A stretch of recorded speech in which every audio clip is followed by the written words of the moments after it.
Well, good morning to eight. Thursday morning again. Some heavy today. Close and a difficulty sleeping, I suppose, for a lot of people. Well, anyhow, we keep the windows open a little bit, get a bit of fresh air in if we can. But this is fantastic. This is fantastic. It'll be right till Christmas, I hope. Hope everybody's staying all right and staying safe. That's the most important. Now, I've got a little bit of, if I don't, some people no doubt, but I got a new, well, I got a website or web page, whatever you like to call it, and it's cornishtrevor.org. That's now live. If you go onto Google and put that in, it'll come up with. Well, a friend of mine has created this website for me. It does all my talks, all my dialect stores, all my talks I do out. Loads of photos. I'm just learning. It's going to be a learning curve, but it's a lot of. I'm putting information out there, and anybody want to come up with some information or anything else, I'd be delighted to put it onto my website. But so it's cornishtrevor.org. You can go on Google and get that or wherever and have a look. Anyhow, and I'm always open for comments. If anybody think I could do something better, well, I'll do my best. All right. Now I got a few birthdays here today.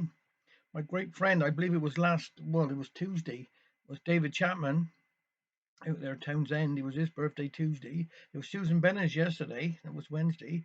Happy birthday to you as well, Susan, yesterday. Now, today is Thursday. Yeah, that's David Inch today. Happy birthday to you, David Inch, today. And now we've got Susan Hall, another dear great friend of mine. Happy birthday on tomorrow, on Friday. And on Saturday, we got one of our local boys here, John Tremellan. It's his birthday. So happy birthday to everybody. Just have a good time anyhow. Now I'm going to do a couple of David Prowses here today because I just think he's fantastic, nice chap, and just a bit of a fine kettle of fish. When Jan was but a fledgling youth, attachment free and single, he found a mermaid in the rocks by Mara's iron shingle. Hello, says she. Oh, how do, says Jan, by way of introduction. And as they talked, his heart succumbed to her scaly skinned seduction.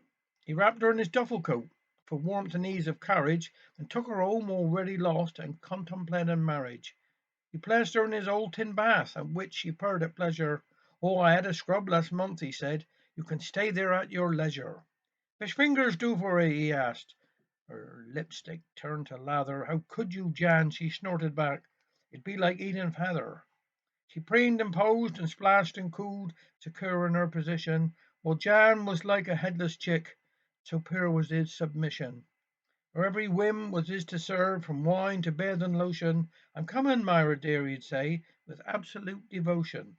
It was just as though she'd royal blood, while he was but a peasant, and in his vein he saved his cash to buy his love a present.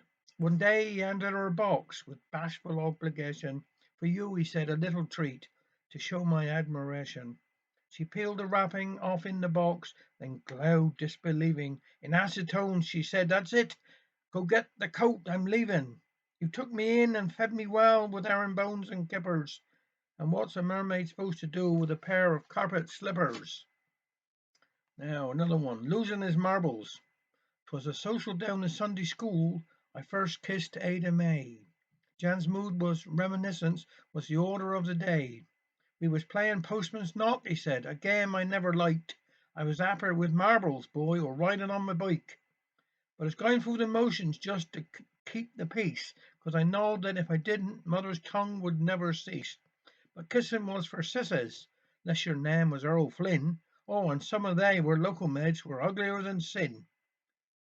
I tried hiding in the corner, but they iked me out across the floor, and it was Ada I stuck with on the steps outside the door. She was leaning on the railing. There was nowhere I could go.